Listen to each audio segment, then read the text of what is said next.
সকাল গড়িয়ে দুপুর হয়ে এলো। চারিদিকে খাঁ খাঁ রোদ। ডজনখানেক বাড়ির জনশুমারির তথ্য সংগ্রহ করে সামনের দিকে এগুচ্ছিলাম। যদিও ছোটবেলায় ঠাকুমা বলতেন দুপুরবেলা বাড়ি থেকে না বেরোতে। কী সব ভূত পেতনির গল্প বলতেন। হাঁটতে হাঁটতে একটি বাড়ির সামনে এসে দাঁড়ালাম। বাড়িতে কি কেউ আছেন? আমি জনশুমারির জন্য আপনাদের তথ্য সংগ্রহ করতে এসেছিলাম। কেউ কি আছেন বাড়িতে? আজ্ঞে, ভিতরে আসুন। আপনি ওখানটাতে গিয়ে বসুন।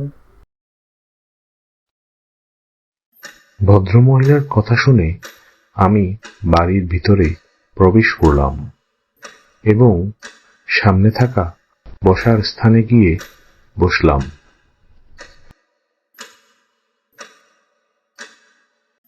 আমার নাম অরণ্য দত্ত। আমি এসেছিলাম জনশুমারির জন্য আপনাদের তথ্য সংগ্রহ করতে। বাড়ির বাকি লোকদের দেখছি না যে। ওনারা মরা পোড়াতে শ্মশানে গেছেন, একটু পরই এসে পড়বেন। সে কি, আপনি জাননি যে? ওরা তো আমার দেহটাকেই পোড়াতে শ্মশানে গেল। কথাটি শুনে আমার বুঝতে একটুও দেরি হলো না যে আমি কিসের পাল্লায় পড়েছি। দেখলাম সামনে বসে আছে শাকচুন্নি। হয়ে গা কাঠা দিয়ে উঠল। উঠে দাঁড়ানোর শক্তিটুকু হারালাম।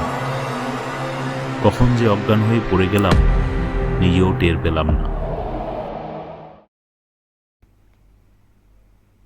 পরে জানতে পারলাম ওই বাড়ির লোকজন আমাকে উদ্ধার করে আমার বাড়িতে পৌঁছে দিয়েছিল। ছোটবেলার সেই ঠাকুমার গল্পই যেন চোখের সামনে বাস্তবে রূপ নিল।